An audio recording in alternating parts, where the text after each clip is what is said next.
নমস্কার বন্ধুরা, আমাদের চ্যানেলে আপনাদেরকে স্বাগত জানাই।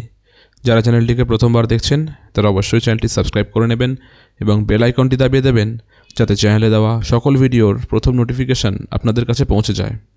তো আজকে কলকাতা হাইকোর্টের ডিভিশন বেঞ্চে জাস্টিস তপব্রত চক্রবর্তী স্যারের বেঞ্চে একটি মামলা ছিল যে 10 নম্বর এক্সপিরিয়েন্স পয়েন্টের, সেটি যারা সেন্ট্রাল স্কুলে চাকরি করেন তারা পাবে কি পাবে না। সেন্ট্রাল স্কুল বলতে যারা নবোদয় স্কুলে চাকরি করেন কন্ট্রাকচুয়াল হিসাবে, তাদের কথা বলা হচ্ছে। তো আজকে বেশ হিটেড আর্গুমেন্ট হয়।